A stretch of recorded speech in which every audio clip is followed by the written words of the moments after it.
ദൈവത്തിന്റെ കരങ്ങൾ നമ്മളെ എപ്പോഴും ചേർത്ത് നിർത്തും. അതുകൊണ്ട് ഈ പ്രഭാതം നമ്മളെ ഓർമ്മപ്പെടുത്തേണ്ടത് അതാണ്. ദൈവത്തിന് നമ്മളെ കുറിച്ച് താല്പര്യമുണ്ട്, ഇഷ്ടമുണ്ട്, ആഗ്രഹമുണ്ട്. ദൈവം തീർച്ചയായിട്ടും നമ്മളെ ഉണ്ടാക്കിയപ്പോൾ അത് ആഗ്രഹിച്ചാണ്, അതുവഴി തന്നെ നടത്തും. അതിന് നമ്മെ തന്നെ വിധേയപ്പെടുത്തി കൊടുക്കുക, വിനയപ്പെടുക എന്നുള്ളതാണ് സന്തോഷകരമായ കാര്യം. അത് നമുക്ക് ഇടയായിട്ട് പ്രാർത്ഥിക്കുമ്പോൾ തന്നെ ഞാൻ ആദ്യം ഓർമ്മപ്പെടുത്തിയതുപോലെ കൽക്കട്ട ബിഷപ്സ് കോളേജ് അത് ചെറിയൊരു സ്ഥലമല്ല, ഞാൻ പഠിച്ചതുകൊണ്ടല്ല, കൊള്ളാവുന്ന വേദശാസ്ത്രത്തിൽ കൊള്ളാവുന്ന ഒരിടമാണ്. അച്ഛനെ അറിയാവുന്ന എനിക്കറിയില്ല.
നമ്മുടെ ശരീരാത്മദേഹികളെ ദൈവത്തിന് വിട്ടുകൊടുത്ത് ആത്മാർത്ഥമായിട്ട് പ്രാർത്ഥിക്കണം. ബാറുമോൻ, ഞങ്ങളെ അറിയുന്ന ഞങ്ങളുടെ സ്വർഗീയ പിതാവേ, ഞങ്ങൾ എങ്ങനെയൊക്കെ ആക്കി തീർത്ത നല്ല ദൈവമേ, ഓരോ ദിനരാത്രങ്ങളിലും ഞങ്ങളെ വിളിച്ച് അങ്ങയുടെ സന്നിധിയോട് ഞങ്ങളെ ചേർക്കുന്നത് ഞങ്ങൾക്കായി നന്ദി പറയുന്നു. ഇവിടെ ആയിരിക്കുന്ന എല്ലാവരെയും കർത്താവെ നീ വിളിച്ച് ആക്കിയതായാൽ സ്തുതിക്കുന്നു. യോഹന്നാൻ 6:43 വചനങ്ങൾ എന്റെ പിതാവ് ആകർഷിക്കാതെ ആരും എന്റെ അടുക്കൽ വരുന്നില്ല എന്ന് പറഞ്ഞ കർത്താവേ, ഈ പകൽക്കാലം ഈ നിന്റെ കുഞ്ഞുങ്ങളെല്ലാം നീ വിളിച്ച് വേർതിരിച്ച് ഇവിടെ കൂട്ടിവരുത്തത് ഓർത്ത് നന്ദി പറയുന്നു. എല്ലാവരുടെയും ബോധമണ്ഡലങ്ങൾ തുറക്കണം. കൊലോസ്യർ 4:3 ഞങ്ങൾ പ്രാർത്ഥിക്കുന്നു. യെശയ്യാപ്രവചനം 22:22 യഹോവ അടച്ചാൽ ആരാണ് തുറക്കുക, യഹോവ തുറന്നാൽ ആരാണ് അടയ്ക്കുക?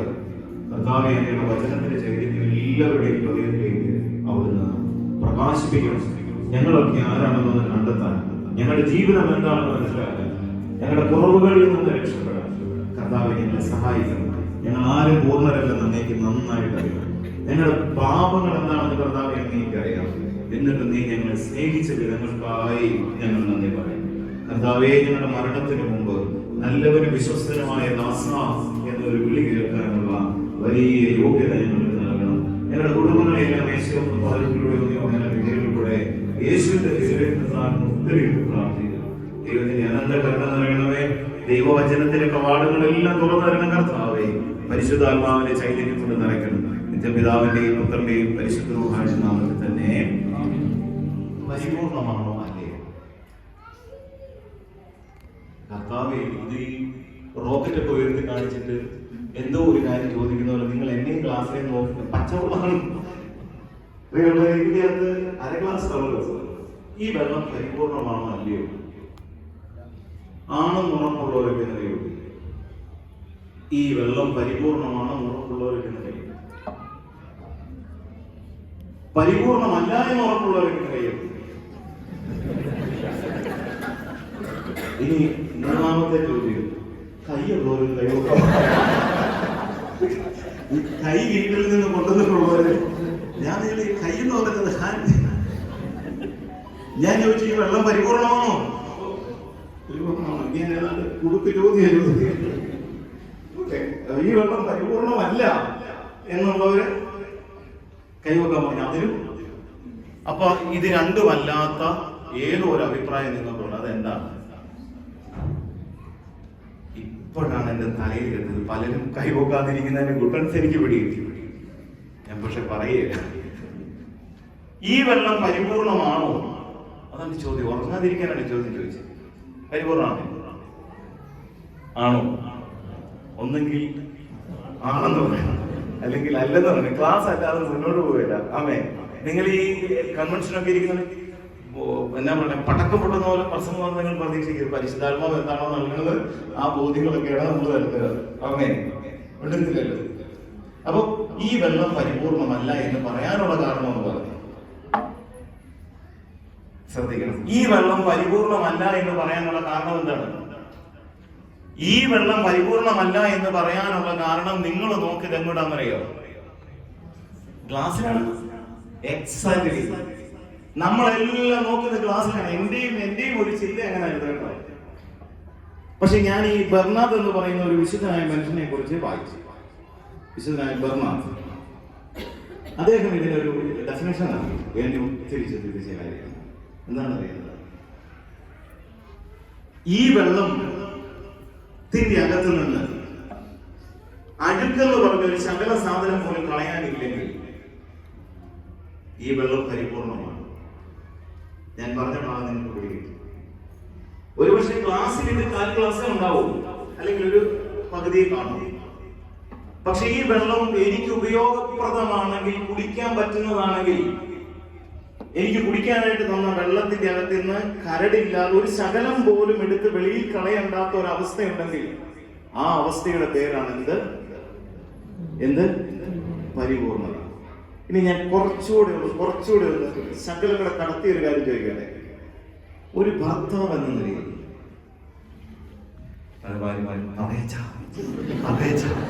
ഇന്നെങ്കിലും അയാളതൊന്ന് കേൾക്കണ.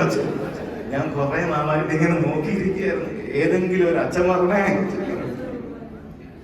ഒരു ഭർത്താവ് എന്ന നിലയിൽ പ്രിയമുള്ളവരെ, യാതൊന്നും എനിക്ക് മാറ്റി വെക്കണ്ട എന്ന് പറഞ്ഞാൽ ആ പാപം ആഗ്രഹിക്കുന്ന സമയം ഷെയറിങ്, കെയറിങ്, നറിഷിങ് എല്ലാം ഞാൻ ചെയ്യുന്നുണ്ട് എന്ന് പറയാൻ പറ്റുന്ന പരിപൂർണതയുള്ള എത്ര ഭർത്താക്കന്മാരുണ്ട്? ചോദ്യം ചോദിക്കുന്നില്ല, ഞാൻ ആ മേഖലയിൽ എത്തിയല്ല, ചോദിക്കത്തില്ല, കാരണം എനിക്ക് പേടിയുണ്ട്. പണ്ട് ഞാൻ ഈ ജമ്മാച്ചനായിരിക്കുന്ന കാലഘട്ടത്തെ ഞാനൊരു കുടുംബയോഗത്തിന്, അപ്പൊ നമ്മുടെ പരിപാടി എന്ന് പറഞ്ഞാൽ അടക്കം മുഴുവൻ പ്രസംഗിക്കും. സ്നേഹം വേണം, കരുതൽ വേണം, ദയ വേണം, ഷെയറിങ് വേണം, കെയറിങ് വേണം, വല്ലപ്പോഴും ഒക്കെ വെളിയിലൊന്ന് കൊണ്ടുപോകണം. അപ്പൊ ഞാൻ ക്ലാസ് ഒക്കെ എടുത്തപ്പോ ഇവരിങ്ങനെ വളരെ ആകാംക്ഷയോടെ ഇങ്ങനെ നോക്കിയിരിക്കുന്നപ്പോൾ ഞാൻ വിചാരിച്ചു, ദൈവമായി ഇവരുടെ തലയ്ക്കകത്ത് ഇതെല്ലാം കയറുന്നുണ്ട്, ഇത്രയും കുടുംബങ്ങൾ എന്ത് ചെയ്യും, നന്നാവും. അപ്പം ഞാനിങ്ങനെ ഇരിക്കുന്ന ഫ്രണ്ടിൽ ഒരു പട്ടാളക്കാരൻ, പുള്ളി പട്ടാളത്ത് പിന്നെ അറിഞ്ഞു. പുള്ളിയുടെ നോട്ടമൊക്കെ കണ്ടപ്പോ ഞാൻ പിന്നെ എന്ത് ചെയ്തിട്ടില്ല, ക്ലാസ്സിൽ 2 പ്രാവശ്യം ഞാൻ പുള്ളിയുടെ മുഖത്തോട്ട് നോക്കുള്ളൂ. പുള്ളി നോക്കുന്ന കണ്ടാൽ എന്റെ ഉത്സാഹ തീവ്രമാക്കി നോക്കുന്നവരെ പുള്ളി നോക്കുന്നത്. അപ്പൊ ഞാൻ അതുകൊണ്ട് തന്നെ ഞാൻ അദ്ദേഹത്തെ വിട്ടു. കാരണം പുള്ളിയുടെ മുഖത്തോട്ട് നോക്കിയാൽ തലച്ചോറ് വർക്കാകത്തില്ല, വചനം കിട്ടത്തില്ല. ഞാൻ വിട്ട് ക്ലാസ് എല്ലാം കഴിയുമ്പോഴത്തേനും അവിടെ ഇരുന്ന അമ്മാമ്മമാരാണ് ഏറ്റവും കൂടുതൽ കൈയടിച്ചത്. അപ്പൊ എല്ലാവരും കൈ കഴിച്ചാണ് ഈ പുള്ളി. ഞാൻ അങ്ങോട്ട് ഇരുന്നവരുടെ ചോദിക്കാറുണ്ട്, എന്റെ ചന്തിന്റെ അകത്തോടെ വാള്, മറിയത്തിന്റെ ഹൃദയത്തിലൂടെ വാള് പോലെ എന്നോട് ചോദ്യം ചോദിച്ചു, ആരെയാണ്? ഞാൻ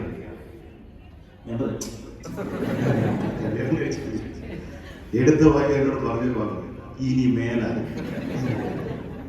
കിട്ടുന്നതിന് മുമ്പ് ഇജാതി ക്ലാസ് എടുക്കാനാണ്.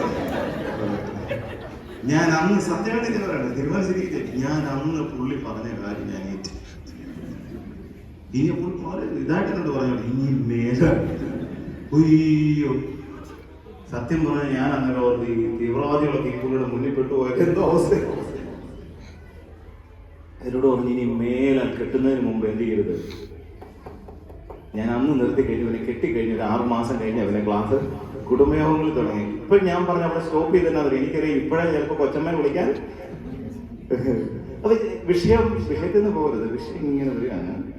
ചോദ്യം ഇതാണ്, ഒരച്ഛൻ എന്ന നിലയിൽ ഈ തിരുമേനി എന്നോട് കഴിഞ്ഞ ദിവസം പറഞ്ഞു ഓർക്കുമ്പോൾ അത് പറയണമല്ലോ അല്ലേ, ഒരു ഉപദേശം ആയതുകൊണ്ടാണ്. ഒരച്ഛൻ ആശ്രയിക്കാനും പോയിരുന്നു പറയാനും പേരുകൾ വരയ്ക്കാനുമുള്ള സ്ഥലം ഒരു ബലിപീഠമല്ലേ ഉള്ളൂ അച്ഛ. സത്യത്തിൽ ഞാനത് വൈകിട്ടിരുന്ന് ഇങ്ങനെ ചിന്തിച്ചു. എന്റെ ചോദ്യം, ഞാനൊരു ബലിപീഠത്തിന്റെ മുമ്പിൽ വന്ന് നിൽക്കുമ്പോൾ എനിക്ക് പറയാൻ പറ്റും, എന്റെ സ്വഭാവത്തിൽ ഒരു അച്ഛന് ചേരാത്ത സ്വഭാവമുണ്ട്. ഞാൻ ഒരച്ഛൻ എന്നതിൽ ഞാൻ ആയിരിക്കുന്ന അവസ്ഥയിൽ എന്നിൽ നിന്നൊന്നും എടുത്തു കളയാനില്ല, പരിപൂർണതയുണ്ടെന്ന് എനിക്ക് പറയാൻ പറ്റും. ഭാര്യമാരെ, ആ ചോദ്യം ഞാൻ ആവർത്തിച്ച് ബോറാക്കുന്നില്ല. ഒരു ചെറിയ ചോദ്യം ഇട്ടാണ്. ഒരു ഭാര്യ എന്ന നിലയിൽ നിങ്ങളെ കൊണ്ട് ചെയ്യാൻ പറ്റുന്ന കാര്യങ്ങളെല്ലാം യാതൊരു സ്വാർത്ഥതയുമില്ലാതെ ജീവിത പങ്കാളിക്ക് വേണ്ടി ചെയ്യുന്നുണ്ട്. ഞാൻ ആ മേഖലയിൽ പരിപൂർണനാണെന്ന് പറയാൻ പറ്റും. നിങ്ങളുടെ ഇരിപ്പ് കൊണ്ടപ്പോൾ എനിക്കൊരു പ്രചോദനം കിട്ടുന്നുണ്ട്. ആ പ്രചോദനം എന്ന് പറഞ്ഞാൽ, നമുക്ക് പണ്ട് മലയുടെ മുകളിൽ യോഹന്നാനൊക്കെ യേശുവിനോട് പറഞ്ഞു, നമുക്ക് ഇവിടെ ഇരിക്കാം ഒരു 2 ദിവസത്തെ ഫുൾ ഡേ ധ്യാനം, കുടുംബ നവീകരണം ഒരത്യാവശ്യമാണ് പ്രിയപ്പെട്ടവരെ. അപ്പൊ പരിപൂർണരാകാൻ ദൈവം ആഗ്രഹിക്കും, ദൈവം വിളിക്കുകയാണ്. ഈ ദൈവവിളിയിലേക്ക് നമ്മൾ നടന്നെടുക്കാനായിട്ട് നമ്മളെ കൊണ്ട് പറ്റണം. അത് വിവേകമാണ്. ഈ ദൈവവിളിയിൽ നിന്ന് മാറിപ്പോകുമ്പോൾ ഒരു മനുഷ്യന്റെ ജീവിതത്തിൽ രൂപപ്പെടുന്ന ഒരുപാട് അവസ്ഥകളുണ്ട്. പ്രിയ സഹോദരങ്ങളെ, റോമർക്കെഴുതിയ ലേഖനം 8:23 മുതലുള്ള വചനങ്ങൾ, ഞാൻ നിന്നെ ഒരിക്കലും അവഗണിക്കുകയോ ഉപേക്ഷിക്കുകയോ ചെയ്യത്തില്ല. ദൈവം നമ്മളെ വിട്ടുകളയത്തില്ല കേട്ടോ. അത് നിങ്ങൾ ഓർത്തണോ? ദൈവം നമുക്ക് തന്ന നിയോഗം വേറെ ആർക്കും കൊടുക്കത്തില്ല. തിരുമേനിക്ക് ദൈവം കൊടുത്തിട്ടുള്ള അഭിഷേകം ഈ ലോകത്ത് തിരുമേനിക്ക് മാത്രമാണ്. നിങ്ങൾക്ക് കിട്ടിയ അഭിഷേകം നിങ്ങൾക്ക് മാത്രമാണ് പ്രിയ സഹോദരങ്ങളെ. കാരണം ദൈവം നിങ്ങളെ അത്രയ്ക്ക് സ്നേഹിക്കുന്നു. അത്രയ്ക്ക് ദൈവം നിങ്ങളെ സ്നേഹിക്കുന്നു. ഈ ദൈവസ്നേഹത്തിൽ നിന്ന് വിട്ടുപോകുമ്പോൾ ജീവിതത്തിൽ ചില പ്രതിസന്ധികൾ രൂപപ്പെടും. അപ്പോൾ നമ്മുടെ സഹനങ്ങൾക്ക് രണ്ടേ കാരണമേ ഉള്ളൂ. ഒന്നെങ്കിൽ ഡിവൈൻ പർപ്പസ്, ഡിവൈൻ വിൽ, അല്ലെങ്കിൽ it is because of our sins. നമ്മുടെ പാപം കൊണ്ട് നമുക്കുണ്ടാവുന്ന ചില സഹനം. രണ്ട്, ദൈവഹിതപ്രകാരമുള്ള സഹനം. ദൈവഹിതപ്രകാരം ചില സഹനങ്ങളുണ്ട്. ദൈവഹിതപ്രകാരം ആ സഹനങ്ങൾക്ക് പ്രിയപ്പെട്ടവരെ നമ്മൾ എത്ര മുട്ടിട്ടാലും എന്നൊക്കെ പറഞ്ഞാലും അതിലൂടെ ദൈവം ചിലത് ചെയ്യുന്നു. ഞാൻ എൻ്റെ പൗരോഹിത്യ ജീവിതത്തിൽ നേരിട്ടിട്ടുള്ള ഒരു സംഭവം ഉറക്കം വരുന്നുണ്ടോ? ഉണ്ടോ? അദ്ദേഹത്തിന് ഞാൻ ഈ മണ്ണാട് പള്ളിയിൽ ധ്യാനം നടത്തി. ഒരു വെള്ളിയാഴ്ച ധ്യാനം നടത്തിയിട്ട് ഇങ്ങനെ ഇറങ്ങി ഇങ്ങോട്ട് വരാൻ നോക്കിയപ്പോൾ ആ മാതാവിന്റെ സൂനോടെ വെച്ചിരിക്കുന്നതിന്റെ ഇപ്പുറത്ത് ഒരു പെണ്ണ് നിന്നിട്ട് ഭയങ്കരമായിട്ട് കാറി പ്രാർത്ഥിക്കും. അപ്പൊ ഞാൻ പെട്ടെന്ന് ഈ സൈഡിലൂടെ ഇങ്ങനെ മത്തയ്ക്കകത്ത് പോകണം. ഈ പുള്ളിക്കാരിക്കൊണ്ട് അപ്പൊ ഞാൻ തിരിഞ്ഞു. എന്നാ ഈ കുഞ്ഞിന് സ്പെഷ്യലി ഏബിളായ ഒരു കുഞ്ഞുണ്ട്. ആ കുഞ്ഞ് ഭയങ്കര അസ്വസ്ഥതയിലാണ്. ഒരു കൊച്ചു പെണ്ണാണ് കേട്ടോ. അപ്പൊ ആ കൊച്ച് ഈ കുഞ്ഞിനെ എടുത്തിട്ട് എന്നോട് പറഞ്ഞു, അച്ഛാ ഈ ഞാനൊരു പ്രത്യേക അവസ്ഥയിലാണ്, അവരെ കാണുമ്പോൾ തന്നെ അവസ്ഥയിലാണ്. എനിക്ക് എന്താണ് കാര്യം? അപ്പൊ തന്നെ പറയാണ്, അച്ഛാ എൻ്റെ കുടുംബജീവിതം തീർന്നുകൊണ്ടിരിക്കുകയാണ്. എൻ്റെ ഭർത്താവ് എനിക്ക് വേണ്ടിയിട്ട് ഡൈവേഴ്സ് നോട്ടീസ് അയച്ചു. എന്താ പറ്റി? കാര്യത്തിലുള്ളൂ, ഭർത്താവ് അവളെ സ്വീകരിക്കും, ഈ കുഞ്ഞിനെ എവിടെയെങ്കിലും കൊണ്ട് ആക്കണം, മാറ്റണം. അവള് ജീവനുണ്ടെ ആ കുഞ്ഞിനെ വിട്ടുകളയാൻ തയ്യാറല്ല. അപ്പോ അവളുടെ അപ്പനും അമ്മയും എല്ലാം അവളുടെ കൂടെ നിന്നു. അപ്പൊ അവളുടെ ഒരാങ്ങളെ മാത്രം അവൾക്ക് വീട്ടിൽ നിൽക്കാൻ മേലാത്ത അവസ്ഥ വന്നു. അവളെ ഒരു വാടക വീട്ടിലേക്ക് മാറ്റിയിട്ട് ആ പുള്ളിക്കാരി ഇപ്പം ആങ്ങളെയാണ് അവളെ സംരക്ഷിക്കുന്നത്. അപ്പൊ ഈ കുടുംബജീവിതം തകരുന്നു, അല്ലെങ്കിൽ ഭർത്താവ് ഈ കുഞ്ഞിനെ പ്രതി ഇട്ടിട്ട് പോകുന്നു എന്ന് പറഞ്ഞപ്പോ പെട്ടെന്ന് സഹിക്കാൻ പറ്റുന്നില്ല സഹോദരിക്ക്. എന്ത് പറഞ്ഞാണ് നമ്മൾ ആശ്വസിപ്പിക്കുക? അപ്പൊ പെട്ടെന്ന് എന്നോട് ചോദിച്ച ഒരു ചോദ്യം, എന്നെ കീറിയത് എന്നോട് ചോദിച്ച ചോദ്യമാണ്, അച്ഛാ ഈ കുഞ്ഞൊരു ശാപമാണോ അച്ഛാ? എന്റെ കുഞ്ഞല്ലേ അച്ഛാ, എനിക്ക് തന്നല്ലേ അച്ഛാ, ശാപമാണോ ഇങ്ങനെ ഒരു കുഞ്ഞ് ജനിച്ചത്? അപ്പോ എന്നാ പറയണേ? ഞാൻ വായിച്ച പുസ്തകങ്ങൾക്കോ ഞാൻ വായിച്ച കാര്യങ്ങൾക്കോ ഗ്രഹിച്ച കാര്യങ്ങൾക്കോ ഒന്നും മറുപടി പറയാനായിട്ട് പറ്റത്തില്ലെന്നേ. അതൊക്കെ കൃപയുടെ തലമറന്നേ.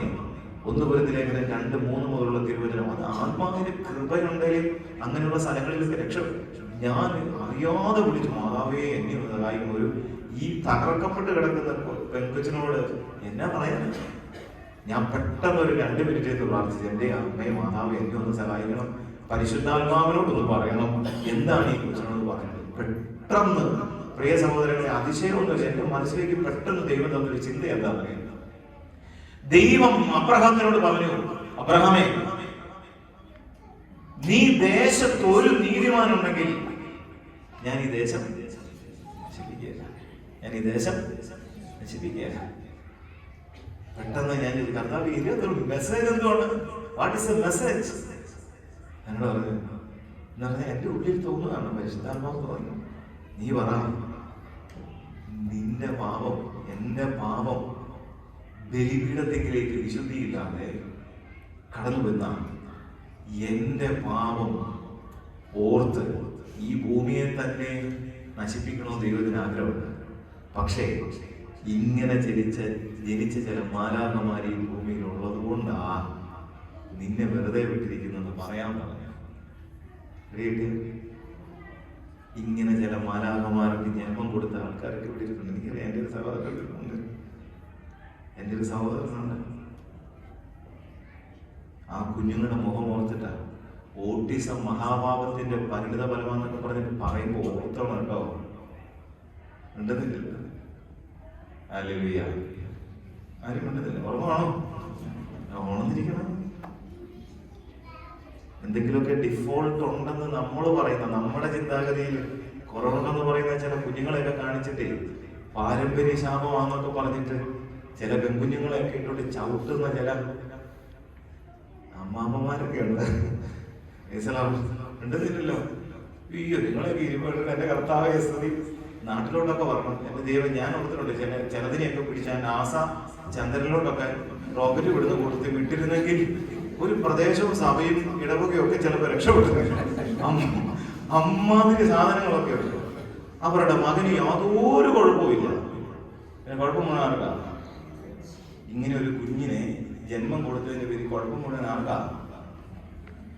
അങ്ങനെ ആരെങ്കിലും ഈ പകൽക്കാലം ഈ സത്യം കേൾക്കുന്നുണ്ടെങ്കിൽ ഞാൻ പറയട്ടെ, ഏതാണ്ട് ഒരു യൗസേപ്പിന്റെയും മറിയാമിന്റെയും അത്രയും ഉയരത്തിലല്ലേലും അതിനോടടുത്തൊക്കെ ദൈവവിളി നിങ്ങൾക്ക് കിട്ടിയിട്ടുണ്ട് കേട്ടോ. അങ്ങനെയുള്ള കുഞ്ഞുങ്ങളെയൊക്കെ ചേർത്ത് പിടിച്ചിട്ട് ദേശത്തിന് വേണ്ടി പ്രാർത്ഥിക്കണം. എന്റെ കർത്താവേ, നീ തന്ന നിന്റെ സഹനം എന്ന് വിളിക്കുന്ന ആ ഇതുണ്ടല്ലോ, ഇതിലൂടെ കർത്താവേ, കുഞ്ഞുങ്ങളില്ലാത്ത ദമ്പതികൾക്ക് കുഞ്ഞുങ്ങളെ കൊടുക്കണമെന്ന് പ്രാർത്ഥിച്ചു നൽകി.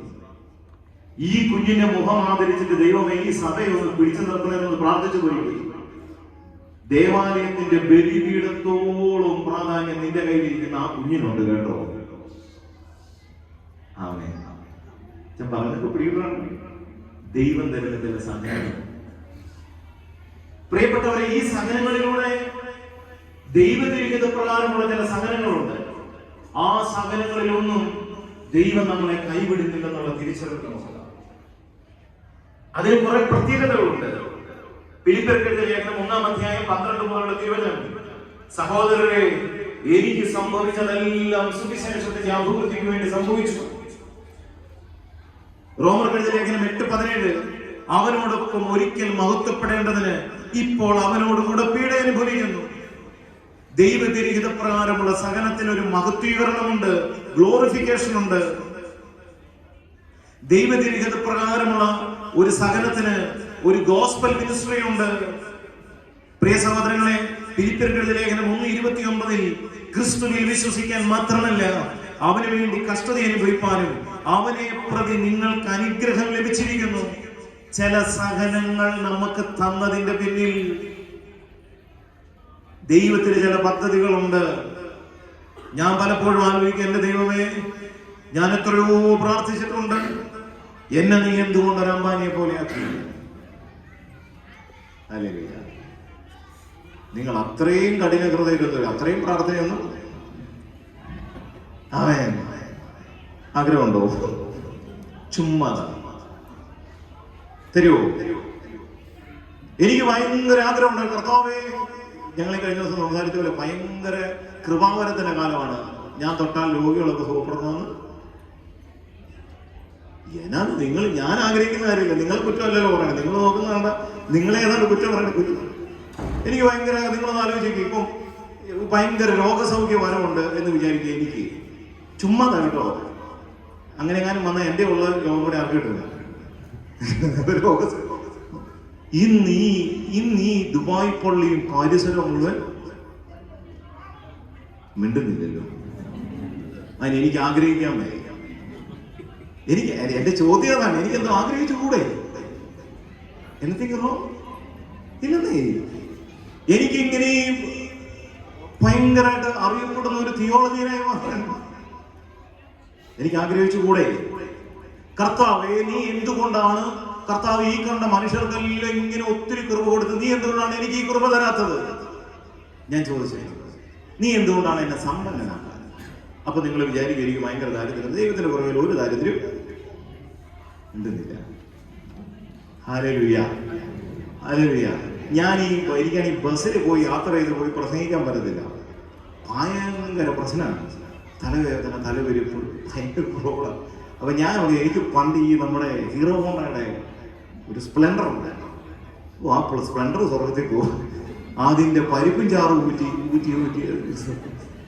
എനിക്ക് ഈ നമ്മുടെ ഈ നെടുമ്പാശ്ശേരിയിലൊക്കെ, കോട്ടയത്തിൽ നിന്ന് നെടുമ്പാശ്ശേരി അവിടെ പള്ളിയിലൊക്കെ പ്രസംഗിക്കാൻ പറ്റുന്നില്ല. തലയണയൊക്കെ എടുത്ത് സീറ്റെ വെച്ചിട്ട്, കാരണം നടുവും പുറം പൊട്ടി പോകുമ്പോൾ. അപ്പൊ ഞാൻ പറഞ്ഞത്, അങ്ങനെ ബൈക്കിൽ ഞാൻ പ്രസംഗിക്കാൻ പോകുന്നു. എന്റെ ദൈവം ആ സാഹചര്യം എനിക്കൊരു കാറ് തന്നു കേട്ടോ. ഹല്ലേലൂയ. അപ്പൊ നിങ്ങൾ വിചാരിക്കുകയാണ് ദാരിദ്ര്യം പറയാൻ വന്നത്. ഒരിക്കലുമില്ല. ദൈവം എന്നെ സന്തോഷമായിട്ട് നടത്തുന്നത്. ഭക്ഷണം കാരണം ഇപ്പൊ അധികം ഭക്ഷണം കഴിക്കാനും തീറ്റി കാരണം ഇപ്പൊ തിന്നാനും. പക്ഷെ ഞാൻ ഇങ്ങനെ ചോദിച്ചിട്ടുണ്ട്, ദൈവമേ, എന്തുകൊണ്ടാണ് നീ എന്നെ ഇങ്ങനെ ആക്കി മാറ്റാൻ? അപ്പോൾ പെട്ടെന്ന് യേശു എനിക്ക് തന്നൊരു വചനമുണ്ട്. യോഹന്നാന്റെ സുവിശേഷം 12 2-ാം അധ്യായത്തിൽ 14 മുതലുള്ള തിരുവചനം നിങ്ങൾ പോയി വായിക്കണം. യേശുവിന്റെ അടുക്കൽ നിന്ന് അനേകർ സൗഖ്യപ്പെട്ടു, രോഗികൾ സുഖപ്പെട്ടു. പെസഹാ പെരുന്നാളിൽ അവൻ ദേവാലയത്തിലേക്ക് എത്തിയപ്പോൾ അനേകർ വന്നു. ഒരു വചനം, ആ വചനമാണ് എന്നെ സ്പർശിച്ചത്. പക്ഷേ ക്രിസ്തു അവരെ ആരെയും വിശ്വസിച്ചില്ല. ക്രിസ്തു അവരെ ആരെയും വിശ്വസിച്ചില്ല. ഞാൻ ചോദിച്ച ചോദ്യം എന്താണ്? കർത്താവേ, എന്തുകൊണ്ടാണ് നീ എന്നെ ആരെപ്പോലാക്കാൻ?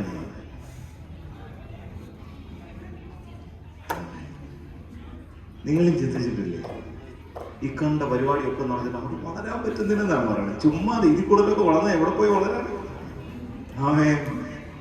ഒറ്റ വാക്ക് ഇങ്ങനെയാണ്: കർത്താവ് അവരെ ആരെയും വിശ്വസിച്ചില്ല. നിങ്ങളൊന്ന് ആലോചിക്കുക. ഞാൻ ജനിച്ചപ്പോഴേ ഇങ്ങനെ ഒരു സാമ്പത്തിക സാഹചര്യം, ഒരു 5 മിനിറ്റോടെ ഇരിക്കാമല്ലോ അല്ലേ? കുഴപ്പമില്ലല്ലോ, നമ്മൾ പ്രാർത്ഥിച്ച് നമുക്ക് അവസാനിപ്പിക്കേണ്ടത്. ഞാൻ ജനിച്ചപ്പോൾ പ്രിയപ്പെട്ടവരെ, ജനിച്ച സാഹചര്യത്തിൽ എനിക്ക് നല്ല സമൃദ്ധി ഉണ്ടായിരുന്നില്ല. ഒരു പക്ഷേ നാട്ടുകാരെയും ഇപ്പൊ തന്നെ തല്ലിക്കൊന്നിട്ടുണ്ടാവും. അല്ലെങ്കിൽ ഞാനൊരു അച്ഛനായി മാറുമോ? ഇതിൻ്റെ അത് ചിലര് ചിന്തിക്കാൻ സാധ്യതയുണ്ട്, അങ്ങനെ അങ്ങ് പോയാൽ മതിയായിരുന്നു, ഞങ്ങൾ ഇരുന്ന് ഈ സഹിക്കണ്ടായിരുന്നു. ഒരു വൈദികനായി എൻ്റെ ദൈവത്തിന് എന്നെ കിട്ടണമെങ്കിൽ, അപ്പൊ ഞാനൊരു കാര്യം പറഞ്ഞില്ലേ, എൻ്റെ ദൈവത്തിന് എന്നോടുള്ള സ്നേഹം ഒടുക്കത്തെ സ്നേഹം. Hallelujah, hallelujah. നിങ്ങളൊരു കാര്യം ഓർക്കണം, ഈ ഭൂമിയിൽ നിങ്ങളെ ഇത്രയേറെ സ്നേഹിക്കുന്ന ഒരു വ്യക്തി വേറെ കാണത്തില്ല.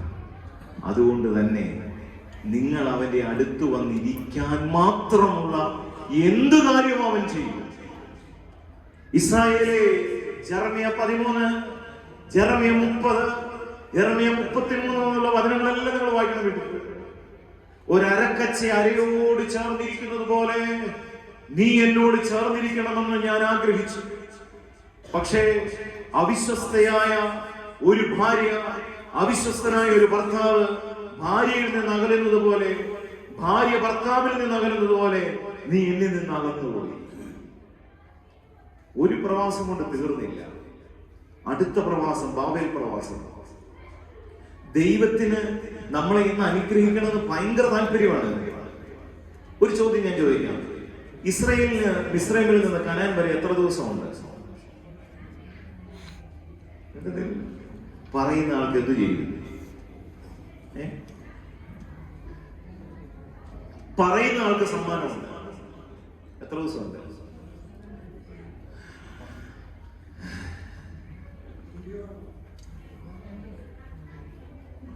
അതെ, അത് നിങ്ങൾ കണ്ടുപിടിച്ചു. ഞാൻ പോയിട്ട് കണ്ടുപിടിച്ചാൽ മതി, സമ്മാനം തരണ്ടല്ലോ. ഇസ്രായേലിലും ശരിക്കും ഇസ്രായേലിൽ നിന്ന് കനാൻ നാട് വരെ 3 ദിവസത്തെ വഴിയാത്രയാണ്. 3 days. 2 ദിവസം ദൂരം ചുറ്റി പട്ടണം സഞ്ചരിച്ച് ഒരു 3 ദിവസം എന്നാണ് ചരിത്രം. എത്ര വർഷം നടന്നു? 3 ദിവസം നടക്കേണ്ട ദൂരം 40 സംവത്സരം ഇസ്രായേൽ നടന്നതിന്റെ കാരണം എന്താണ്? പ്രിയപ്പെട്ടവരെ, ദൈവം അങ്ങനെ ചെയ്യാൻ ദൈവം ഒരു ക്രൂരനാണ്. Is your God is a cruel God? No, never. പിന്നെ എന്തിനാണ് ഈ 40 വർഷം അതിന് മാത്രം നടക്കാനുള്ള മണ്ണ് എവിടെയാണ്? ഞാനിങ്ങനെ വിശ്വസിക്കുക, നടന്ന വഴികളിലൂടെ തന്നെ പിന്നെ ദൈവം നടത്തി. അതിന് കാരണം എന്താണെന്ന് നിങ്ങൾക്കറിയാം. ദൈവത്തിന്റെ ഏറ്റവും വലിയ ആഗ്രഹം എന്ന് പറയുന്നത് മോശ മുഖാന്തരം ദൈവം കൊടുത്ത എല്ലാ അടയാളങ്ങളും അത്ഭുതങ്ങളും കണ്ട് ഇവരുടെ ഹൃദയം സത്യദൈവത്തെ തിരിച്ചറിഞ്ഞ് ആ ദൈവാരാധനയിലേക്ക്, ദൈവത്തിന്റെ സംസർഗത്തിലേക്ക് ഇവർ വരണമെന്നാണ്.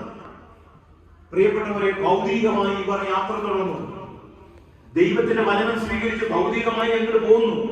പക്ഷെ ഇവരുടെ ഉള്ളിൽ ഇപ്പോഴും മിസ്രൈമിലെ ചില ദൈവത്തിന്റെ ചിന്തകൾ കിടന്നുണ്ട്. അതുകൊണ്ട് കുറച്ചു നാൾ അങ്ങനെ നടന്ന ഉടനെ പെട്ടെന്ന് മോശയെ കണ്ടില്ല. മോശയെ കാണാതെ വന്ന ഉടനെ ഇവന്മാർ ചാടി എന്തെടുത്തു?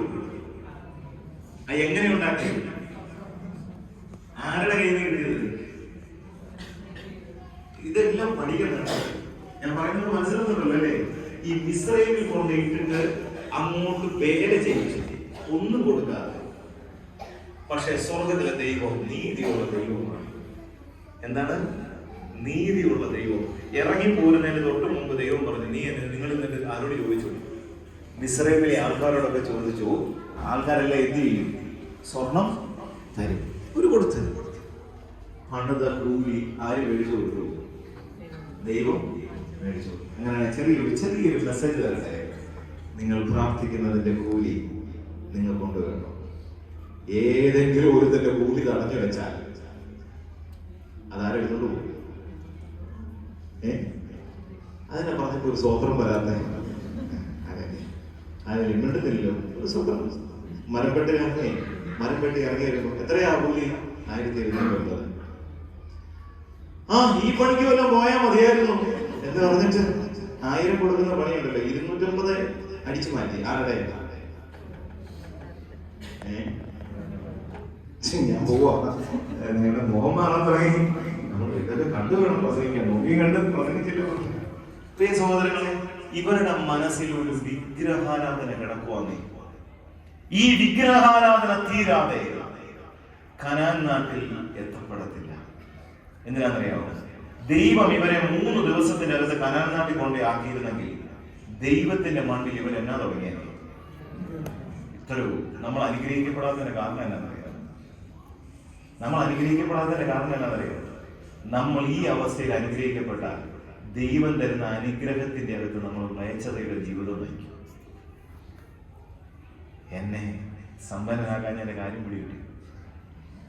ഇതൊക്കെ ഓർക്കുമ്പോഴാണ് എനിക്ക് തിരുവേലി പറഞ്ഞിട്ട് ഉറക്കം കിട്ടുന്നത്. ഉറക്കം പോയി കിടക്കുമ്പോൾ ഇതൊക്കെ ഞാൻ എടുത്തുനിന്ന് നോക്കും, ധ്യാനിക്കും. സമാധാനമായി ഹല്ലേലൂയ. വരുന്നില്ലല്ലോ ഹല്ലേലൂയ. ഇന്ന് ഞാൻ ചുമ്മാ പറയാം. ഇന്ന് രാത്രി നിങ്ങളെ പറയുന്നില്ല, എന്നെ പറയാം. ഇന്ന് രാത്രി ഞാൻ മരിച്ചു പോകുന്ന എന്തൊരു സന്തോഷം അത് കേൾക്കാൻ. ഇന്ന് രാത്രി ഞാൻ മരിച്ചു പോകുന്ന എനിക്ക് നല്ല ഉറപ്പാണെങ്കിൽ ഞാൻ ഇന്ന് പാടുന്ന പാട്ടിന്, ഞാൻ ഇന്ന് പറയുന്ന പ്രസംഗത്തിന്, ഞാൻ ഇന്ന് പറയുന്ന ഹാലേലൂയയ്ക്ക് ഒരു ബലം കാണും. അങ്ങനെയാണ് എൻ്റെ ഒരു ചോദ്യം. നാളെ രാവിലെ കാണുമെന്ന് ഉറപ്പുള്ളവരൊക്കെ കൈവപ്പിക്കും. പള്ളിക്കകത്തിരുന്നാണ് ഒറ്റ കൈവന്നതിൽ എനിക്ക് ഉറപ്പില്ല. ഞാനൊരു യാക്കോക്കാരനാണ്, എനിക്കറിയാം. ഒറ്റ കൈവന്നില്ല. എന്നാലും നമ്മളിങ്ങനെ മസിലൊക്കെ പിടിച്ചിരിക്കുക.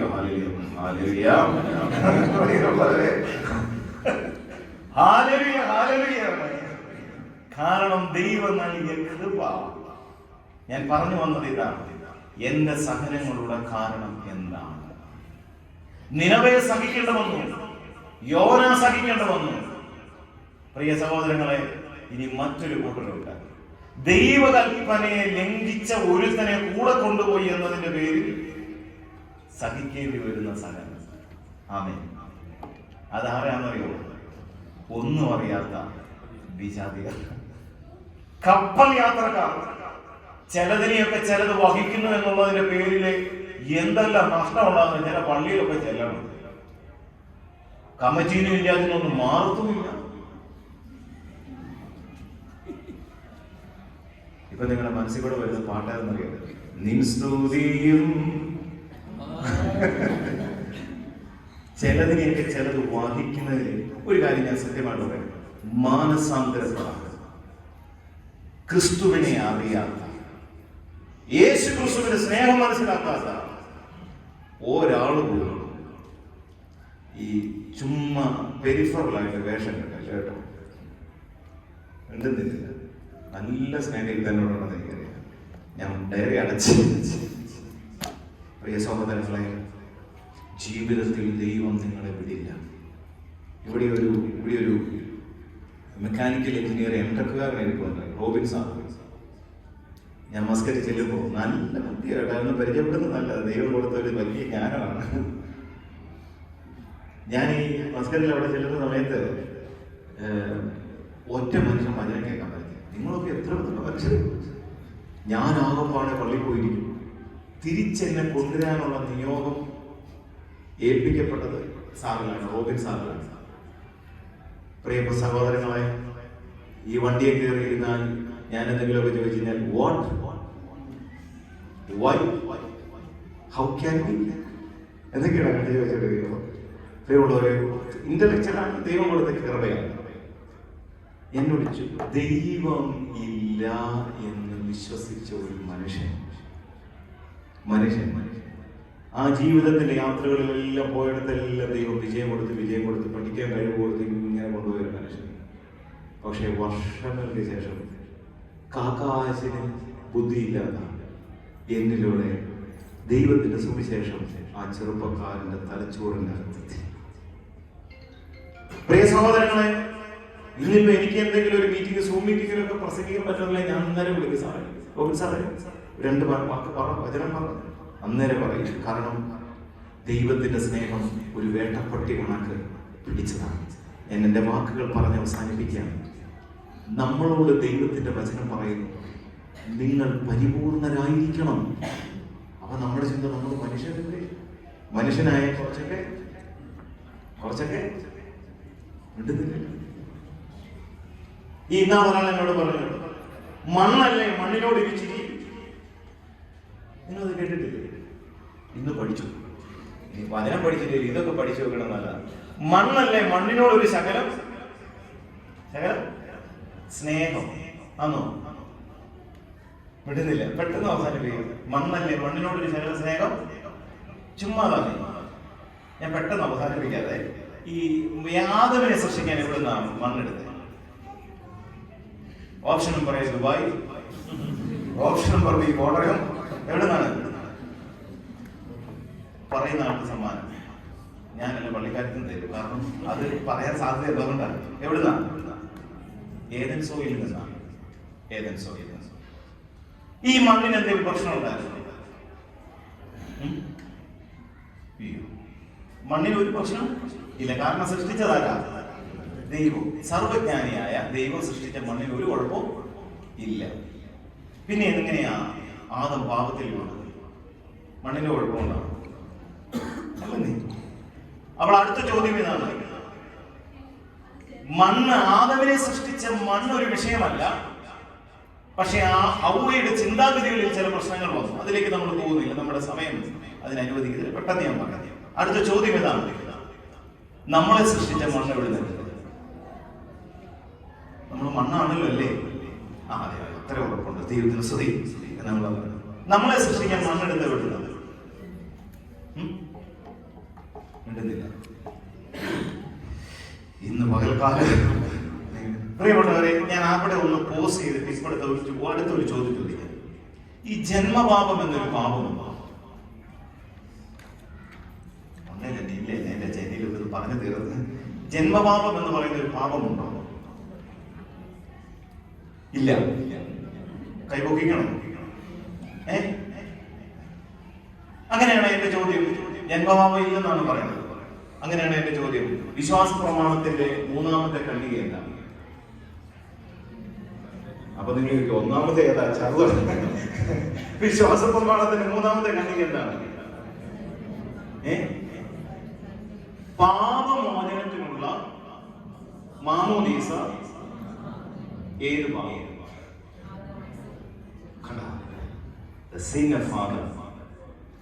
അപ്പോ കുറ്റക്കാരൻ ആരാണ്? ആരാണ്? ആദം.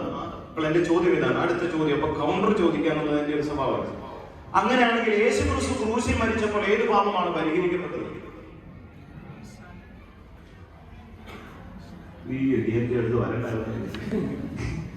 യേശുക്രിസ്തു ക്രൂശിൽ മരിച്ചപ്പോൾ ഏത് പാപമാണ് പരിഹരിക്കപ്പെട്ടത്? ആദാമിന്റെ പാപം പരിഹരിക്കപ്പെട്ടു. പിന്നെ ഏതാണ് മനുഷ്യന്റെ ജന്മപാപം? ഞങ്ങൾ അങ്ങനെ ചിന്തിച്ചിട്ടില്ല. പലരും ചോദിച്ചിട്ടില്ല, ഈ കൊച്ചു കുഞ്ഞുങ്ങളെ എന്തിനാണ് ഈ മാമോസത്തോട്ടി കൊണ്ട് മുക്കുന്നേ? എന്തിനാണ് അവർക്ക് അവർ വല്ലതും അറിഞ്ഞോ എന്നൊക്കെ ചോദിക്കുമ്പോൾ നമ്മൾ ശരിയാണല്ലോ, അതിനകത്തൊരു ലോജിക്കലുണ്ടല്ലോ. ഏത് പാപമാണ് ക്ഷമിക്കപ്പെട്ടത്? പ്രിയപ്പെട്ടവരെ, അവിടെയാണ് ഞാൻ നമ്മൾ മുമ്പേ പറഞ്ഞ കാര്യം എടുക്കുക. എന്റെ ജീവിതത്തിന്റെ എന്റെ ജന്മപാപം എന്ന് പറയുന്നത് ഏതാണെന്നറിയോ? ആദാമ്യ പാപം അല്ല. പിന്നെ ഏതാണ്? എന്നെ രൂപപ്പെടുത്താൻ മണ്ണ് എവിടുന്നാണ് എടുത്തതെന്നാണ്, അവിടെ തൊട്ടാണ് നമ്മൾ അത് പഠിക്കുന്നത്. എന്നെ രൂപപ്പെടുത്താൻ മണ്ണെടുത്തത് എന്റെ അപ്പനാകുന്ന മണ്ണിൽ നിന്ന് ഒരു 23 ക്രോമസോം ആകുന്ന മണ്ണ്, എന്റെ അമ്മയാകുന്ന മൺശരീരത്തിൽ നിന്ന് ഒരു 23 ക്രോമസോം ആകുന്ന മണ്ണ്, ഈ 46 ക്രോമസോം ആകുന്ന മണ്ണ് ഒരുമിച്ച് വന്നാൽ ഒരു കുഞ്ഞുണ്ടാവില്ല. സങ്കീർത്തനം 127 സ്വർഗത്തിൽ നിന്ന് കുഞ്ഞിനെ തരണം. ഞാൻ വന്ന് വീണ മണ്ണ് ഏത് മണ്ണാണെന്ന് നിങ്ങൾക്കറിയാം? ഒന്ന് ചിന്തിച്ചേ. എന്തുകൊണ്ടാ കല്യാണത്തിന് മുമ്പ് കുമ്പസാരിച്ചായിരുന്നല്ലോ അല്ലേ? പിന്നെ ഈ കല്യാണത്തിന് മുമ്പ് കുമ്പസാരിക്കണമെന്ന് സഭ പറയാനുള്ള കാരണം എന്താണെന്നറിയോ? നിങ്ങളുടെ വിചാരം, പണ്ടൊരു ശുശ്രൂഷക്കാരൻ വായിച്ചോ, പുരുഷൻ അപ്പനെയും അമ്മയും വിട്ട് ഭാര്യയോട് ചെയ്യും. ഇത് ഒരു രഹസ്യം എന്ന് പറയുന്നതിന് പകരം ഇതൊരു രസമാണ്. ഇതൊരു രസമാണ്. അവൻ അറിയാതെ ധൃതി കൂടി വായിച്ചതാണ്, പേടിച്ച് വായിച്ചതാണ്. പുരുഷൻ തന്റെ പിതാവിനെയും മാതാവിനെയും വിട്ട് ഭാര്യയോട് പറ്റി ചെയ്യും. അവർ ഇരുവരും ഒരു ശരീരമായി തീരും. ഇതൊരു വലിയ രഹസ്യം എന്ന് വായിച്ചാൽ മാറിപ്പോയി, രസമെന്നായി. നമുക്കിതൊക്കെ ഒരു രസമാണ്. പക്ഷേ ഈ എന്നെ രൂപപ്പെടുത്താൻ മണ്ണെടുത്ത് എവിടുന്നറിയാം? എന്റെ അപ്പന്റെ ശരീരമാകുന്ന മണ്ണിൽ നിന്ന് 23 ക്രോമസോം ആകുന്ന മണ്ണെടുത്ത് ഈ 23 ക്രോമസോമുകളെ കൊണ്ട് കൊടുത്ത സാധനം എന്നറിയാം? എന്തായിരുന്നു? കുഞ്ഞിന് ആദ്യം കൊടുത്ത ഗിഫ്റ്റ്. ചിന്തിച്ചോളാം കേട്ടോ, അച്ഛൻ ചുമ്മാ പറഞ്ഞാലോ.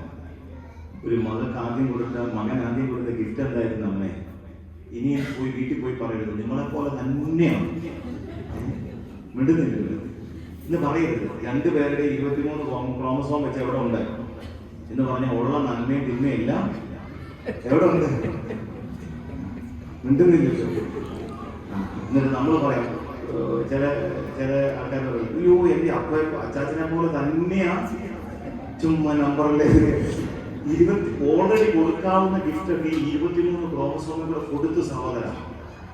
ഇനി ഞാനൊരു കാര്യം പറയാം. അപ്പൊ നിങ്ങൾ ചിന്തിക്കുക, ഞാൻ ഇങ്ങനെ മരങ്ങോട്ടിക്ക പോയി പോകാനുള്ള കാരണം എനിക്ക് പിടികിട്ടി. എന്റെ അപ്പനും മിണ്ടുന്നില്ലല്ലോ, എന്റെ അപ്പനും അമ്മയാണെന്ന് നിങ്ങൾ പറയാണ്. ഇത് നമ്മൾ പറയുന്നുള്ളത് ആർക്കറിയാം? സർവജ്ഞാനിയായ ദൈവത്തിനറിയാം. അതുകൊണ്ടാണ് ഇങ്ങനെ പാപത്തിൽ ഒഴിവായി വരുന്ന എന്ന് പറഞ്ഞാൽ, ഏതെങ്കിലും തരത്തിൽ പാപത്തിന്റെ വിത്തി കുഞ്ഞിന്റെ ശരീരത്തിൽ ഈ മണ്ണിലൂടെ വീണിട്ടുണ്ടെങ്കിൽ, അവൻ അറിയാതെ വീണ വിത്ത്, അവൻ അറിയാതെ കഴുകിക്കളഞ്ഞ കൂതാശയാണ് എന്ത്? ഇനി അപ്പനെ ഒന്ന് കുറ്റം പറയൂ? വിടുന്നില്ലല്ലോ. ഇനി അപ്പനെ ഒന്ന് കുറ്റം പറയൂ? ഈ പരിശുദ്ധ സഭയിൽ ജനിക്കാൻ ഒരു ഭാഗ്യം കിട്ടിയതോർത്ത് ദൈവത്തിന് നന്ദി പറയോ? മിണ്ടുന്നില്ലല്ലോ. എന്തിനാണ് കുഞ്ഞുങ്ങളെ മാമോദിസം മുക്കുന്നതെന്ന് ചോദിച്ചാൽ അന്നേരം പറയണം, വീട്ടിൽ ജനിക്കാനാണ്. എവിടെ നിന്ന്? അവൻ പോലും അറിയാതെ അവനിൽ വന്ന പാപത്തിന്റെ ഭാരങ്ങളെ നീക്കിക്കളഞ്ഞിട്ട് എന്ത് ചെയ്യുന്നറിയോ? യേശുവിന്റെ ശരീരത്തോട് എന്റെ ശരീരം ചേർത്ത് വെച്ചു. യോഹന്നാൻ 15. യേശുവിന്റെ ശരീരത്തോട് എന്റെ ശരീരം ചേർത്ത് വെച്ചു. ഇനി ഞാനല്ല, ജീവിക്കുന്നത് ക്രിസ്തുവാണ്. അങ്ങനെയാണെങ്കിൽ ഞാൻ നടന്നു പോകുന്നതൊക്കെ യേശുവിന്റെ ഒരു സൗകര്യം വേണ്ടേ? എൻ്റെ കുഞ്ഞിന് എന്നിൽ നിന്ന് ഒരു ക്രിസ്താനുഭവം ഉണ്ടാവണ്ടേ? എൻ്റെ ജീവിത പങ്കാളിക്ക് എന്നിൽ നിന്ന് ഒരു ക്രിസ്താനുഭവം ഉണ്ടാവണ്ടേ? എൻ്റെ ഇടവക്കാരന് എന്നിൽ നിന്ന് ഒരു ക്രിസ്താനുഭവം ഉണ്ടാവട്ടെ? എൻ്റെ അടുത്ത തൊട്ടപ്പുറത്തെ വീട്ടിൽ താമസിക്കുന്ന മുഹമ്മദിന് അഫ്സലിന് എന്നിൽ നിന്ന് ഒരു ക്രിസ്താനുഭവം ഉണ്ടാവണ്ടേ? ഇപ്പുറത്ത് താമസിക്കുന്ന മുരളിക്കും ദാമോദരനും അന്നക്കുട്ടിക്കുമൊക്കെ നമ്മളിൽ നിന്ന് ഒരു ക്രിസ്താനുഭവം ഉണ്ടാവണ്ടേ? ആർക്കുണ്ടായിട്ടുണ്ട് ക്രിസ്താനുഭവം? ഒരുമിച്ച് കമ്മിറ്റിയിൽ ഇരിക്കുന്നവർ തമ്മിൽ കൈ കൊടുക്കാൻ പറ്റാത്ത, ഒരുമിച്ച് പള്ളിയിൽ വരുന്നവർ തമ്മിൽ ഒന്ന് സ്നേഹത്തോടെ നോക്കാൻ പറ്റാത്ത അത്രമാത്രം ധാർഷ്ട്യം വന്നതിന്റെ കാരണം എന്താണെന്നറിയോ? You are thinking that you have something. 1 കൊരിന്ത്യർ ലേഖനം 4:7. Everything because of his mercy. അവന്റെ കൃപയാൽ, അവന്റെ കരുണയാലല്ലാതെ നിങ്ങൾക്കൊന്നുമില്ല. ആമേൻ. നമുക്കൊന്ന് എഴുന്നേറ്റ് നിൽക്കാം. സമയം ഒത്തിരി പോയി. അടുത്തോ പ്രിയ സഹോദരങ്ങളെ, നമ്മൾ ചിന്തിച്ചു വന്നത് ഇതാണ്. എല്ലാ സഹനത്തിന്റെ പിന്നിലും 2 കാര്യങ്ങൾ നിങ്ങൾ ചിന്തിക്കണം. ഒന്നെങ്കിൽ എന്റെ മേലുള്ള ഒരു ദൈവ പദ്ധതി, എന്നെ തകർത്തതിന് പിന്നിൽ എന്റെ ദൈവത്തിന് ഒരു പദ്ധതിയുണ്ട്. പ്രിയ സഹോദരങ്ങളെ, നിങ്ങൾ അറിയേണ്ട ഒരു കാര്യം, നിങ്ങൾ തകർക്കപ്പെട്ടാലും നിങ്ങളെ സ്നേഹിക്കുന്ന ദൈവം നിങ്ങളെ യഥാസ്ഥാനപ്പെടുത്തും. യോനയ്ക്ക് പ്രവചിക്കാൻ വീണ്ടും കൃപ കിട്ടി. നിനവേലെ ദൈവം വീണ്ടും റീസ്റ്റോർ ചെയ്തു, അവരെ രക്ഷിച്ച്. ഈ പകൽക്കാലം, ഈ കൺവെൻഷന്റെ അവസാന സമയത്ത് ഞാൻ പറയട്ടെ, ഇത്രയേറെ പ്രിവിലേജ് കിട്ടിയ മറ്റൊരു സമൂഹമുണ്ടോ? വിശുദ്ധ കുർബാന അനുഭവിക്കാൻ, കൂദാശകൾ സ്വീകരിക്കാൻ, നല്ലൊരു മാമോദീസ സ്വീകരിച്ച് എൻ്റെ എല്ലാ കുറവുകളെയും ഇല്ലാതാക്കി തന്ന ഒരു ദൈവസ്നേഹം, ഒരു സഭ. ആ സഭയ്ക്കകത്ത് നിന്നുകൊണ്ട് കർത്താവ് ഈ പകൽക്കാലം പറയണം, കുഞ്ഞെ, നിന്റെ തകർച്ചയുടെ കാരണം എനിക്ക് നിന്നോട് ഇഷ്ടം തോന്നിയിട്ടാണ്. നിന്നീ വൈതരണികളിലൂടെ, ഇത്രയും സ്ട്രഗിൾസിലൂടെയൊക്കെ കടത്തിവിട്ടത് 1 പത്രോസ് 1:6 നിന്നെ ഏറ്റവും ശുദ്ധിയുള്ള പൊന്നാക്കി മാറ്റാനാണ്. 4 ദിവസം കൊണ്ട് 3 ദിവസം കൊണ്ട് നടന്നു തീരേണ്ട കനാൻ 40 ദിവസം കൊണ്ട് ഇസ്രായേൽ നടന്നത് ദൈവ പദ്ധതിയെ മനസ്സിലാക്കാതെ പോയതുകൊണ്ടാണ്. ഈ പകൽക്കാലം ഇവിടം കൊണ്ട് നിങ്ങളുടെ സഹനങ്ങൾ അവസാനിക്കും, ഇവിടം കൊണ്ട് നിങ്ങളുടെ പ്രശ്നം തീരും. ഒറ്റ കാര്യം, ദൈവത്തിന് നിങ്ങളെ വിശ്വസിക്കാൻ പറ്റുന്ന തരത്തിലേക്ക് നിങ്ങളുടെ ഹൃദയം കർത്താവിന് വിട്ടുകൊടുത്താൽ മതി. കണ്ണുകൾ അടയ്ക്കാം. പ്രിയ സഹോദരങ്ങളെ, നമ്മുടെ എല്ലാവരുടെയും ജീവിതം കർത്താവിന് വിട്ടുകൊടുക്കാം. യേശുക്രിസ്തുവിന്റെ സ്നേഹം നമ്മളെ പൊതിയട്ടെ. ക്ഷമിക്കാൻ, കരുതാൻ, ചേർത്ത് പിടിക്കാൻ കർത്താവെ അവിടുന്ന് കൃപ നൽകണം. എത്ര ദാർഷ്ട്യത്തോടെ, എത്ര അഹങ്കാരത്തോടെയൊക്കെയാണ് ഓരോരുത്തരെയും നേരിട്ടത്. എൻ്റെ ദൈവത്തിന്റെ കൃപ, ദൈവമേ, ഇന്നുകൂടെ വചനത്തിന് മുമ്പിൽ ഇരിക്കാനായിട്ട് നീ കൃപ തന്നല്ലോ. യെരമ്യാ 17:9 വചനം, ഇതാ ദൈവത്തിന്റെ കാരുണ്യം നിങ്ങളുടെ മേൽ ചൊരിയപ്പെടുന്നത് ദൈവം നിങ്ങളുടെ ഹൃദയത്തെ നോക്കിയിട്ടാണ്. ഈ പകൽക്കാലം നമ്മുടെ ജീവിതം മുഴുവൻ കർത്താവിന്റെ കരങ്ങളിലേക്ക് വിട്ടുകൊടുത്തേ. യേശുക്രിസ്തുവിന്റെ സ്നേഹം നമ്മളെ പരിപൂർണതയിലേക്ക് നയിക്കട്ടെ. വിശ്വസിക്കുവാൻ വലിയ കൃപ നമ്മുടെ കുടുംബജീവിതത്തെ ദൈവകരങ്ങളിൽ കൊടുക്കാം. മക്കൾക്ക് നൽകിയത് എന്താണ്?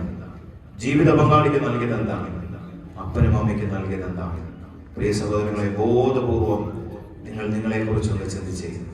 ഈ രാത്രി മരിച്ചാൽ, സ്വർഗത്തിലെ ദൈവം നമ്മളെ തിരിച്ചു വിളിച്ചാൽ, ഏത് സ്നേഹമാണ് നമ്മൾ ലോകത്തിൽ കൊടുത്തത്? ക്രിസ്തു ചൈതന്യം കൊടുത്തിട്ടുണ്ടോ? എളിമപ്പെടാൻ പറ്റിയിട്ടുണ്ടോ? കർത്താവേ, കരുണ തോന്നണമേ എന്ന് എല്ലാവരും പ്രാർത്ഥിക്കുക. ദൈവത്തിന്റെ സ്നേഹം എല്ലാ ഹൃദയങ്ങളിലേക്കും ഒഴുകട്ടെ. യിരെമ്യായിലൂടെ ദൈവം പ്രവചിച്ച് കരഞ്ഞുകൊണ്ടാണ് അവർ വരുന്നത്. ഞാൻ അവരുടെ കണ്ണുനീരിനെ തുടച്ചു മാറ്റും. ഒരമ്മയ്ക്ക് തന്റെ മകനെ മറക്കാൻ പറ്റുമോ? അമ്മ മറന്നാലും ഞാൻ നിന്നെ മറക്കുകയില്ല. കർത്താവേ, എനിക്ക് കിട്ടിയ മുറിവുകളെയെല്ലാം ഞാൻ അങ്ങേക്ക് സമർപ്പിച്ചു. എന്റെ വേദനകളെല്ലാം ഞാൻ അങ്ങേക്ക് സമർപ്പിച്ചു. എന്റെ കുറവുകളെയും എന്റെ സങ്കടങ്ങളെയും കുടുംബജീവിതത്തിന്റെ ഒറ്റപ്പെടലുകളെയും അലച്ചിലുകളെയും കുറ്റാരോപണങ്ങളെയും പഴിചാരലുകളെയും എല്ലാം ഞാൻ സമർപ്പിക്കുന്നു. കരങ്ങൾ കൂപ്പിപ്പിടിച്ച് എല്ലാവരും ഒരു നിമിഷം ഒന്ന് പ്രാർത്ഥിക്കാമോ? ദൈവമേ, എന്റെ ജീവിതത്തെ ഞാൻ നിനക്ക് സമർപ്പിക്കുന്നു. റോമർ 12:1 കർത്താവേ, കരുണയാകണം. നിൻ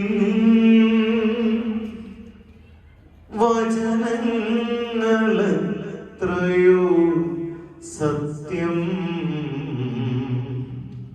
ഈ ലോകത്തിൻ മായാവിലാസങ്ങൾ വ്യർത്ഥം. ഞാൻ നിന്നോട് ചേരട്ടെ നാഥാ, നീയാണല്ലോ എന്നെ മറക്കാത്ത സ്നേഹം. തോരാത്ത കണ്ണീരുമാക്കും യേശുവിൻ കുരിശോട് ചേർന്നു ഞാൻ നിന്നു. അപ്പോൾ അവനെന്നെ വാരിപ്പുണർന്നു. വാത്സല്യ ചുംബനമേ, അപ്പോൾ അവനെന്നെ വാരിപ്പുണർന്നു. ചുംബനമേ പെറ്റമ്മ മറന്നാലും മറക്കാത്ത സ്നേഹമേ ക്രൂശിതനായവനേ നീ എന്നിൽ ആശ്രയം. ഞാനൊരു അടുക്കാണെന്ന് ഇങ്ങനെ ഒരു കുഞ്ഞ് എനിക്ക് ജനിച്ചത് എന്റെ ശാപം കൊണ്ടാണെന്നാണ്, എന്റെ സമ്പത്ത് മുഴുവൻ തകർന്നു പോയത് എന്റെ അഹങ്കാരം കൊണ്ടാണെന്നാണ്, എന്റെ ശരീരം രോഗത്താൽ ക്ഷയിച്ചത് എന്റെ തെറ്റുകൊണ്ടാണെന്ന് ചുറ്റും നിന്നവരെല്ലാം പറഞ്ഞപ്പോൾ എന്നെ കാത്തു നിന്ന സ്നേഹമേ, എന്നെ മാറോടി ചേർത്ത സ്നേഹമേ, കൃപകൾ തന്ന സ്നേഹമേ, നിന്നെ ഞാനൊന്ന് കെട്ടിപ്പിടിക്കട്ടെ. നിന്റെ ആണിപ്പാടുള്ള കരത്തിൽ എന്റെ മുഖം ഞാനൊന്ന് ചേർത്ത് വെക്കട്ടെ. കർത്താവേ, നീ എനിക്ക് തന്ന കുഞ്ഞുങ്ങൾ, നീ എനിക്ക് തന്ന സഭ, നീ എനിക്ക് തന്ന ഇടവക, എല്ലാം നിന്റെ കയ്യിൽ തന്ന് പ്രാർത്ഥിക്കുക. പ്രിയ സഹോദരങ്ങളെ, ജീവിതം മുഴുവൻ കർത്താവിനെ വിടാവുക, ആത്മാർത്ഥമായിട്ട് നിത്യസ്നേഹമേ, ഞങ്ങൾ നന്ദി പറയുന്നു. വചനം സ്വീകരിച്ച എല്ലാവർക്കുമായിട്ട് നന്ദി പറയുന്നു. പ്രബോധനങ്ങളും ബോധ്യങ്ങളും വചനങ്ങളും തന്നതോർത്ത് നന്ദി പറയുന്നു. ഞങ്ങളുടെ തിരുമേനിക്ക് വേണ്ടി പ്രാർത്ഥിക്കുന്നു. ഞങ്ങൾക്ക് വേണ്ടി അങ്ങ് വാഴിച്ച് എല്ലാ കൃപകളാലും വരദാനങ്ങളാലും നിറച്ച് ഞങ്ങളുടെ ഇടയിൽ തന്നു. സുവിശേഷത്തിന് വേണ്ടി സഭയ്ക്ക് വേണ്ടി കൊടുത്ത എല്ലാ ദർശനത്തിനായി നന്ദി പറയട്ടെ. തിരുമേനിക്ക് ആയുസ്സും ആരോഗ്യവും ദീർഘവീക്ഷണവും ശക്തിയും എല്ലാം നൽകട്ടെ കർത്താവേ. ഈ എല്ലാ പ്രതിസന്ധികളെയും തരണം ചെയ്തു പോകാനുള്ള വലിയ കൃപ കൊടുക്കണം.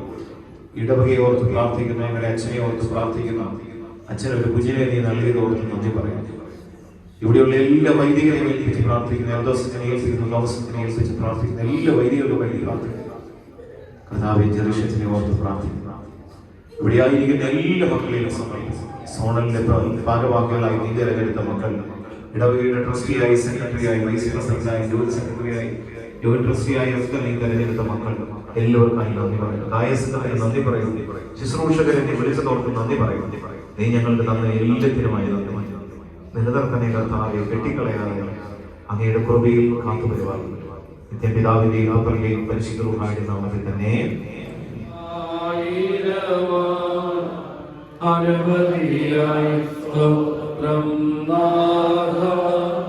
കൃപവേണം ഞങ്ങളിലെന്നും അനവധിയായി സ്തോത്രം നാഥ. കൃപവേണം പിതാവാം ദൈവത്തിന്റെ സ്നേഹവും ഏകജാതന്റെ കൃപയും പൂർണ്ണവും പരിപൂർണമാക്കുന്ന പരിശുദ്ധാത്മാവിന്റെ സംബന്ധവാസവും നാം എല്ലാവരോടും കൂടെ, നാം വിട്ടുവന്ന ഭവനങ്ങളോടുകൂടെ, നമ്മുടെ കുഞ്ഞുങ്ങളോടുകൂടെ, പ്രത്യേകിച്ച് നാളുകളിൽ പരീക്ഷ എഴുതുന്ന മക്കളോടുകൂടെ, ദൂരെയായിരിക്കുന്ന പ്രിയപ്പെട്ടവരോടുകൂടെ ഇന്നും എന്നാളും ഉണ്ടായിരിക്കുമാറാകട്ടെ.